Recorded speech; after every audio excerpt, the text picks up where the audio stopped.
agradezco a LFB que, pues bueno, tuvo a bien invitarnos, al doctor Esquivel, a la doctora Aline Canedo y a todo el grupo de especialistas que el día de hoy tuvieron a bien realizar este simposio de coagulación. Y la verdad es que pues hacía falta. Yo creo que el Hospital La Raza es uno de los hospitales con más experiencia en estas condiciones patológicas. Es una escuela clásica para todos los que hicimos terapia intensiva, y un curso de este tipo, pues bueno, pues ya hacía falta, ¿no? Desde hace mucho. Felicidades, doctor Esquivel. Y pues bueno, a mí lo que me toca hablar un poco es del uso de fibrinógeno. Creo que ya como última plática, pues ya me dejaron, pues ya sin decirles como mucho, ¿no? Pero vamos a tratar de hacer un pequeño resumen para ver dónde podemos usar un poco el fibrinógeno. Nosotros, bueno, como parte del capítulo de politrauma en el Colegio Mexicano de Medicina Crítica, hemos tratado de, pues, darle impulso al trauma, ya que el trauma, a pesar de que es la cuarta causa de mortalidad en México e incluso en el mundo, pues no se le ha dado tanta importancia, ¿no? El sangrado, la hemorragia, el shock hipovolémico es algo que aún vemos todos los días y que pareciera hasta algo normal, ¿no? Aún hay muchas preguntas en cuanto a la coagulación, en cuanto a la reanimación. ¿Qué reanimamos? Soluciones cristaloides, coloides, le ponemos concentrados eritrocitarios, les ponemos plasma. Pues hay muchas dudas, ¿no? Podemos iniciar con la presentación. Muy bien, pues este es mi hospital, se los presento. Es un hospital ubicado en el oriente del Estado de México, en el municipio de Ixtapaluca. Estamos ubicados en el segundo piso, ¿sí? 60 kilómetros a la redonda, prácticamente pues no tenemos ningún hospital de estas características de tercer nivel, ¿sí? De tal forma que nosotros tenemos colindancia con algunos hospitales del Estado de México y la zona oriente de la Ciudad de México, como los hospitales de Iztapalapa, de Chalco, de Chimalhuacán, digo, pura zona roja, ¿no? En donde pues hay mucho trauma. En este sentido también tenemos pues muchas referencias. ¿Por qué? Porque estos hospitales no tienen la capacidad de atender ni pacientes traumáticos de alta complejidad, ni pacientes con códigos Mater, mucho menos infartados porque no tienen hemodinamia, eventos vasculares cerebrales, pues no se tiene tal vez la capacitación de trombolizar a un paciente, etcétera, ¿no? Tenemos 3 carreteras principales de alta velocidad, que es el circuito mexiquense, la autopista México-Puebla y la carretera federal México-Puebla. Entonces, pues tenemos también bastante trauma, ¿no? Y la otra, pues es que pues al ser zona roja, pues hay mucho baleado, picado, todo lo que ustedes gusten y manden, ¿no? Entonces, desde este tiempo, pues bueno, hemos estado participando en este capítulo, ¿sí? Tuvimos a bien hacer un protocolo con el doctor Fortuna hace algunos años, hace aproximadamente 3 años, pero tenemos un problema muy importante. Uno de ellos es que definitivamente tenemos infraestructuras muy diferentes, ¿sí? Nosotros usamos prácticamente tromboelastograma para guiar las transfusiones y guiar la parte de la reanimación. Algunos otros hospitales pues no tienen la posibilidad. Entonces, cuando unimos resultados, es muy difícil sacar un reporte, ¿no? ¿Por qué? Por estos problemas. Entonces, pues bueno, hay una iniciativa de LFB para que en algunas instituciones, más o menos en 80 instituciones, pues apoyarles con tromboelastograma y pues bueno, ya tengamos como tal un paralelismo en cuanto a las intervenciones, ¿no? Entonces, espérenlo, yo creo que en muy pronto va a llegar este proyecto e incluso a muchos de los que están en estas instituciones. Bueno, siempre les hablo de trauma porque pues veo mucho trauma, ¿no?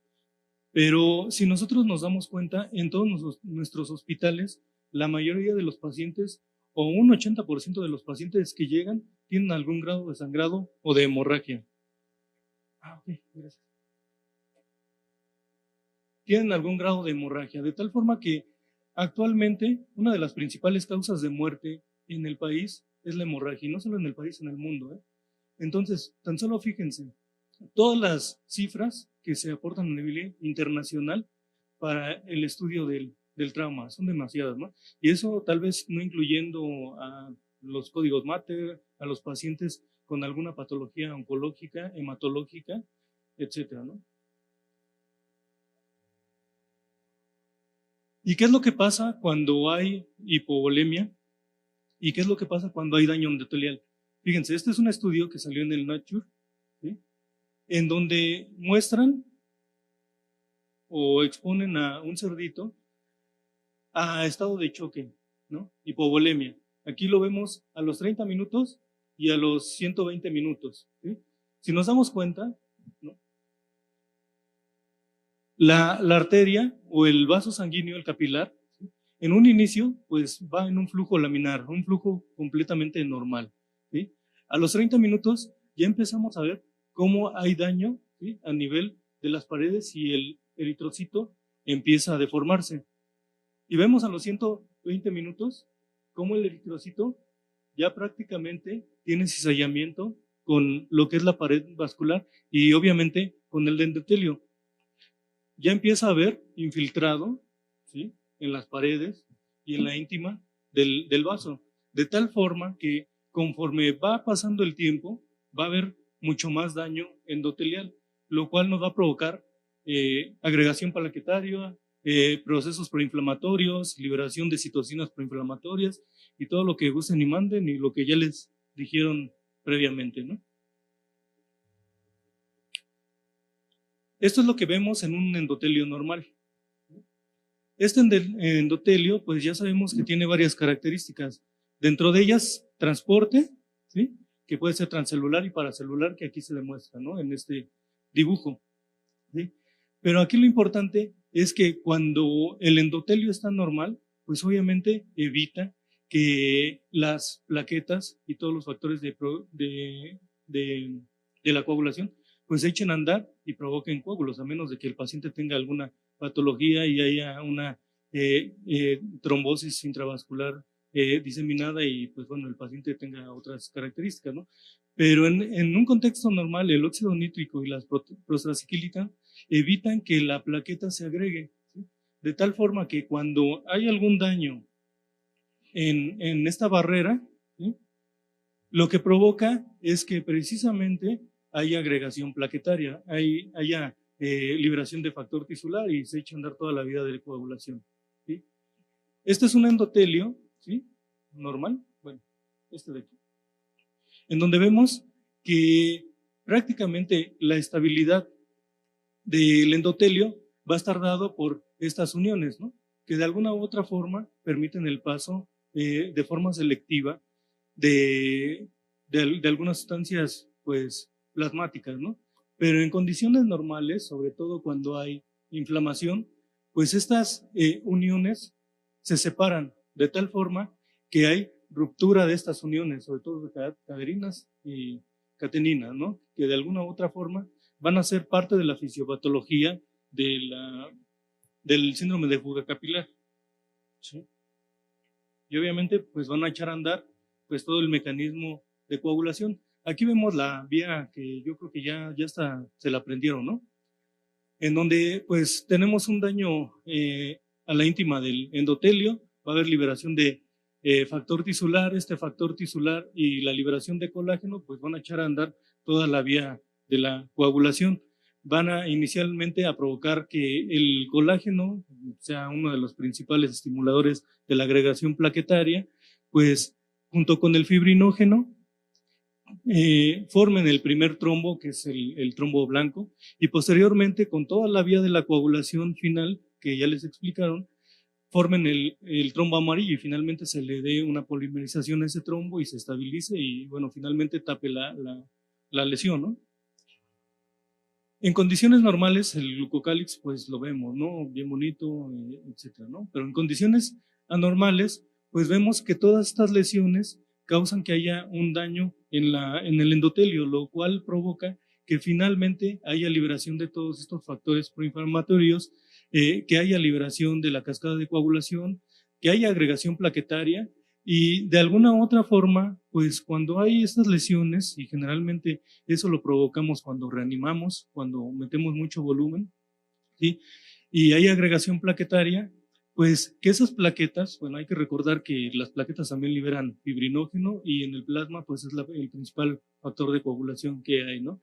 Entonces cuando reanimamos pues obviamente pues barremos con todos estos factores de coagulación, provocamos una coagulopatía dilucional, finalmente va a haber microtrombisis en muchos lugares del organismo y finalmente pues van a provocar coagulopatía inducida con trauma y pues la muerte, ¿no? Este es un esquema de todo lo que pasa en el trauma, ¿no? El trauma no solamente podemos llamarle trauma a las lesiones que se provocan por algún golpe, ¿no? El trauma puede ser posterior a una cirugía, ¿sí? A un trasplante, como ya había comentado la doctora Aline Canedo. Y pues bueno, estos son los factores principales, ¿no? Que pueden ser preexistentes y sobre todo en la actualidad estamos viendo que cada vez los pacientes son más añosos, son pacientes geriátricos y pues bueno, hace poco yo di una presentación en donde vemos que en los próximos años, pues todos los que estamos aquí probablemente pues estemos en esa edad en donde ya tengamos que tomar algún medicamento, anticoagulantes, etcétera, medicamentos, ¿no? Entonces va a haber fragilidad y pues nos vamos a dañar más, ¿no? Pero, ¿qué es lo que nos lleva a esto, no? Que generalmente el trauma, ¿sí? Y la reanimación que nosotros realicemos va a provocar una coagulopatía traumática, ¿sí? Esa patología pues va a inducir a que nosotros reanimemos, a que nosotros estemos diluyendo todos los factores de coagulación y como ya les dijeron, con los criterios diagnósticos vamos a ver que los niveles de fibrinógeno definitivamente van a bajar de forma importante. Sabemos que el fibrinógeno menos de un gramo sobre decilitro va a ser un factor independiente de mortalidad en el paciente con coagulopatía crítica, ¿sí? Tenemos dos fenotipos, eso yo creo que ya lo vieron también. El fenotipo de hipocoagulabilidad y hipercoagulabilidad. Los dos generalmente se interactúan y finalmente de alguna u otra forma provocan mayor mortalidad en el paciente. Sabemos que la coagulación de alguna u otra forma debe de ser ordenada y debe de ser dirigida. En condiciones normales, como ya lo habían visto, cuando hay lesión del endotelio, hay liberación de factor tisular, así como liberación de colágeno. Este colágeno pues va a provocar, junto con las aminas, ¿sí? La agregación plaquetaria. Esta agregación plaquetaria pues va a tratar de sellar esa lesión y bueno, con toda la vía de coagulación, obviamente, pues va a formar un trombo estable.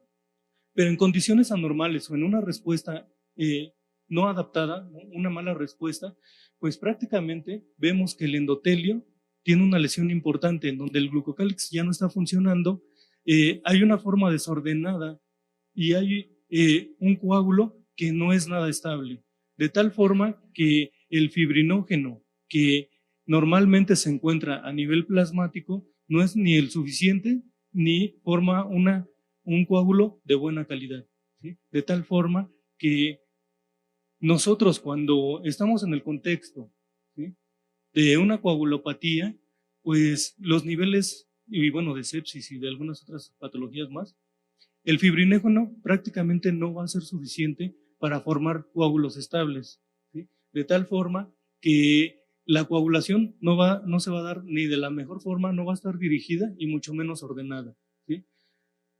¿Qué es lo que vemos cuando hay alteraciones en la permeabilidad? ¿Sí? Sabemos que sepsis, lesiones, trauma, etcétera, van a provocar que haya liberaciones de factores proinflamatorios, ¿sí? Estos van a provocar, como ya se los expliqué, alteraciones en las uniones endoteliales, ¿sí? Esto va a provocar también que haya cierto cizallamiento del vaso sanguíneo con la pared del vaso, de tal forma que hay un término que se llama shear stress, que prácticamente es el cizallamiento del endotelio contra las células, ¿no? Esto va a provocar fuga capilar y finalmente en nuestra reanimación, pues lo que únicamente vamos a estar haciendo, pues es mayor coagulopatía. De tal forma que, pues bueno, en estos casos, pues el fibrinógeno nos ayuda mucho, ¿no? Que no es lo único, ¿eh? Entonces, si nosotros vemos, estos son los pesos moleculares de las diferentes soluciones, ¿sí? Y en este contexto, pues es difícil nosotros saber, y hasta el momento es difícil reanimar a un paciente. ¿Por qué? Porque todavía no tenemos ciertas condiciones para nosotros ni arreglar el endotelio vascular, ni mejorar las condiciones de coagulación todavía explicadas en el contexto del trauma, ¿no? Hay muchas dudas, hay muchos estudios pendientes, hay muchas preguntas. Pero lo que sí sabemos es que cuando hay un paciente con trauma, definitivamente necesitamos mucha sangre. Se dice que un accidente, en el contexto de un paciente con politrauma, necesita hasta 30 donadores, 30 donaciones, ¿sí? ¿Eso qué conlleva? A que un paciente, digo, en mi hospital al menos, un concentrado eritrocitario, que es lo más barato, nos cuesta alrededor de 2,500. Si nosotros lo multiplicamos por 10 concentrados eritrocitarios que requiere algún paciente, pues ya nos sale en 25,000 pesos, ¿no?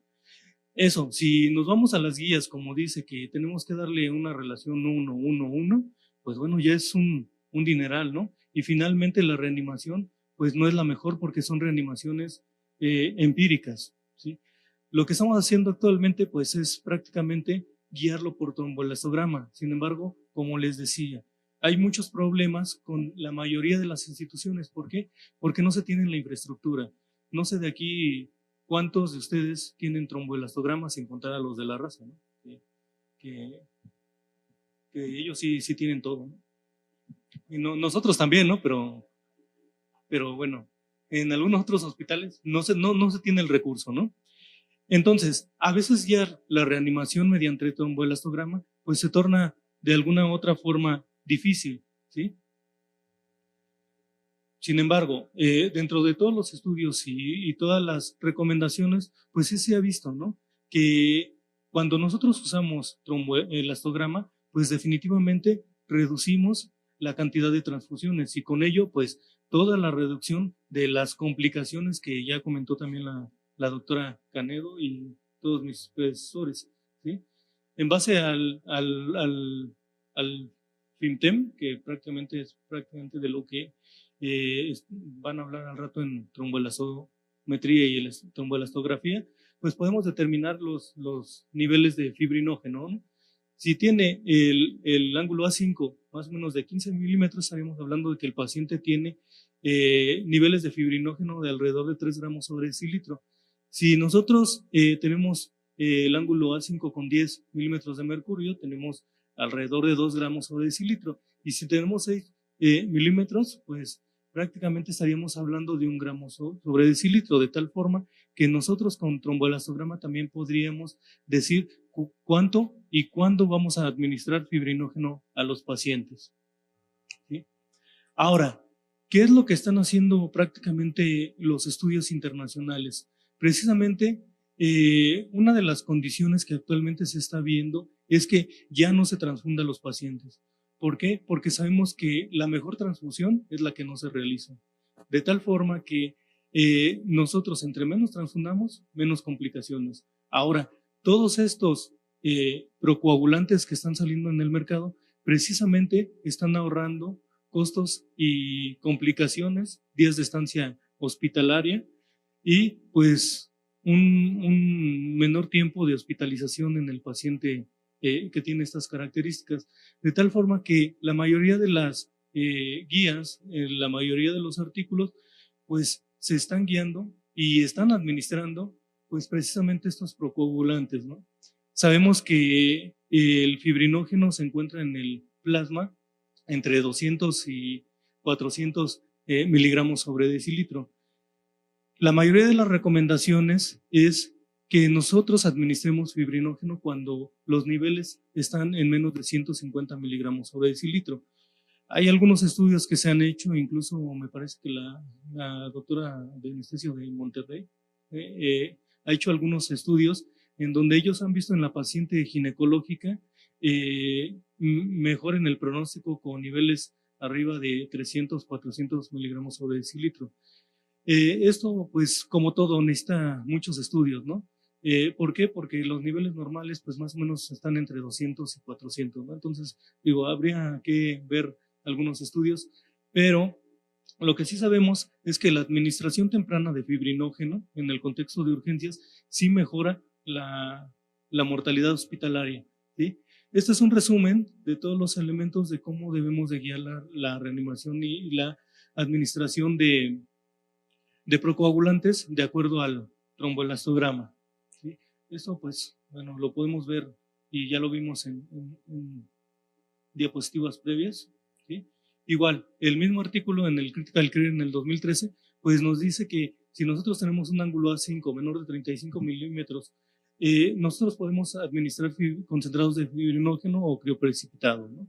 Entonces, de acuerdo a ello, nosotros podemos valorar cuándo debemos de administrar fibrinógeno. Pero, ¿qué otros usos tiene? ¿Cómo lo podemos usar si nosotros no tenemos tromboelastograma?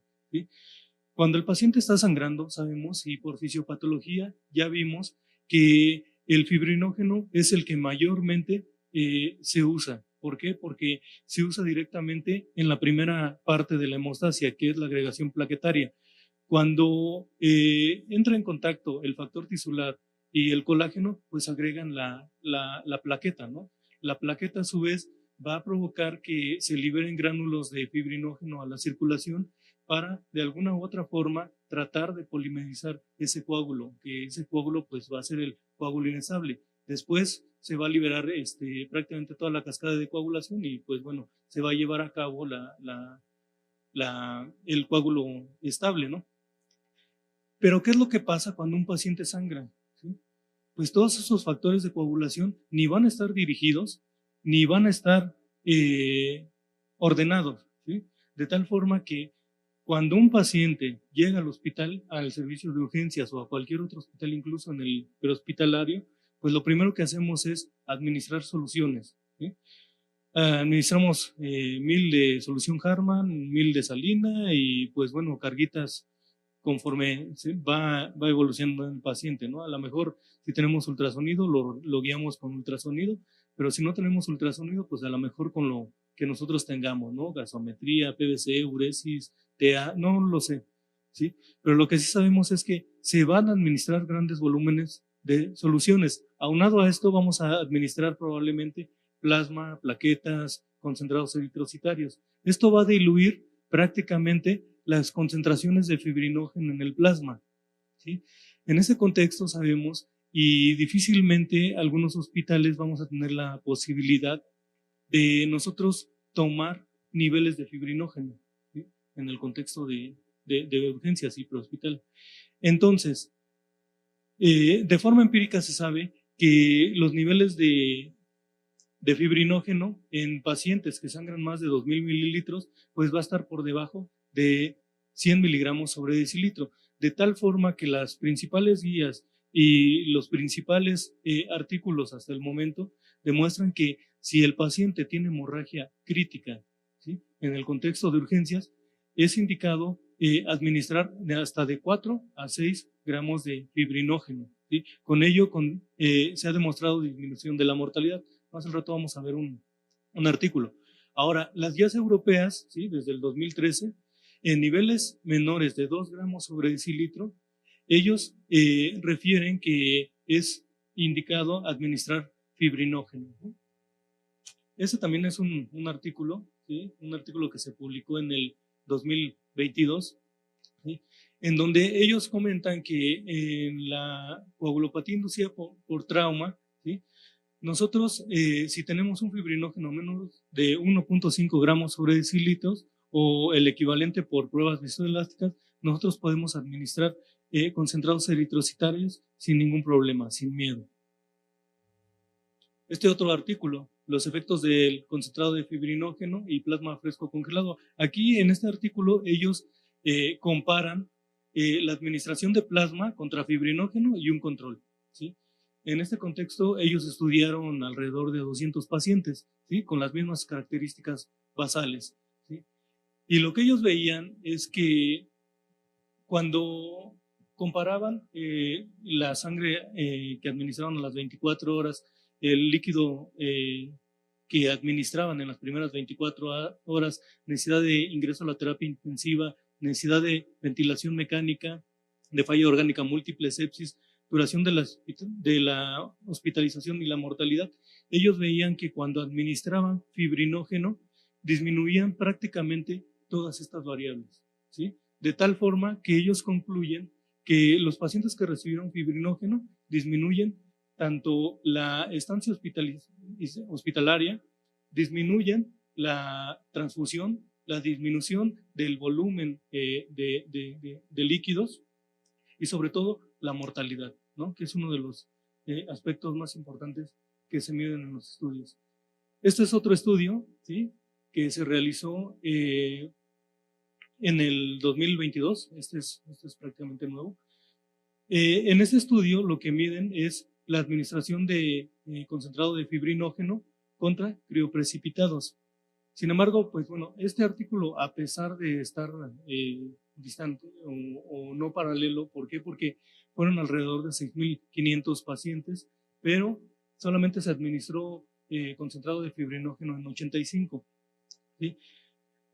Lo que ellos vieron y los principales outcomes que buscaron fue el resultado primario, es decir, la transfusión en las primeras 24 horas con la administración de concentrado fibrinógeno en las 4 primeras horas. La transfusión, los requerimientos de transfusión, ¿sí? Excluyendo transfusiones de otros tipos, como plasma y todo lo que ustedes quieran dar. Los minutos de administración de fibrinógeno, la estancia hospitalaria, las complicaciones, la estancia en la terapia intensiva, los días de ventilación mecánica y la mortalidad.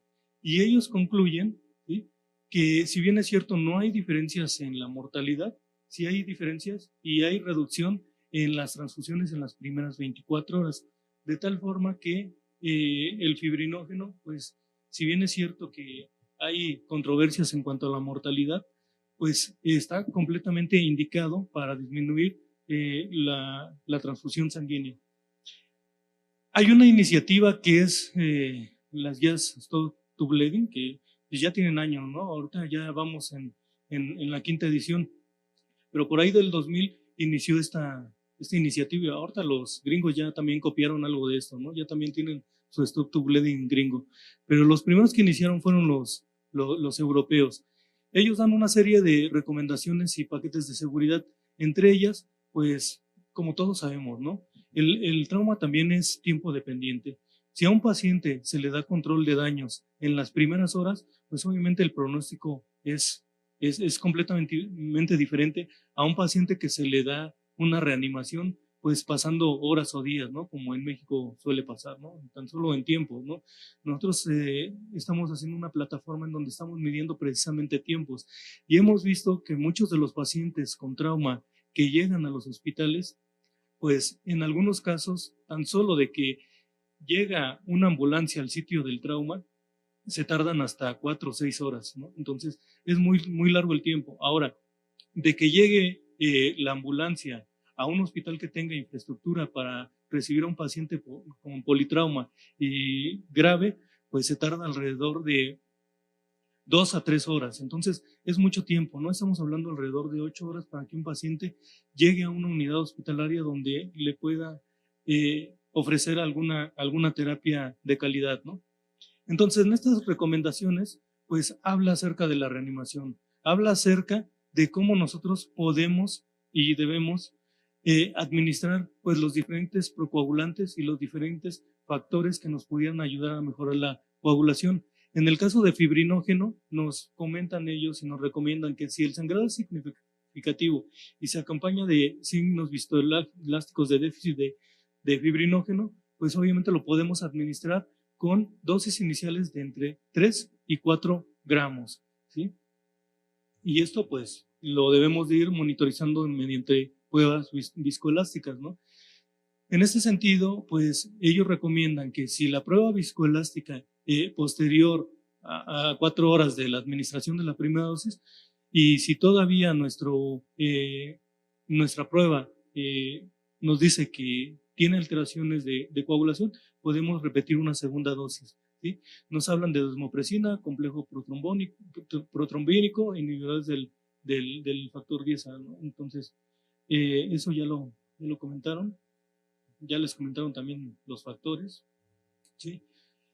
Y bueno, esta es otra guía europea, ¿sí? Que salió prácticamente paralelo, en donde también nos hablan de la administración de concentrados de fibrinógeno, del ácido tranexámico y del concentrado protrombínico, ¿no? Entonces, aquí lo que ellos nos recomiendan en cuanto al concentrado de fibrinógeno es que se puede administrar inicialmente en el servicio de urgencias, ¿sí? con las dosis que ya les había comentado, y posteriormente en el contexto de terapia intensiva o si está en urgencias, si tienen la posibilidad, ajustarlo de acuerdo a pruebas viscoelásticas.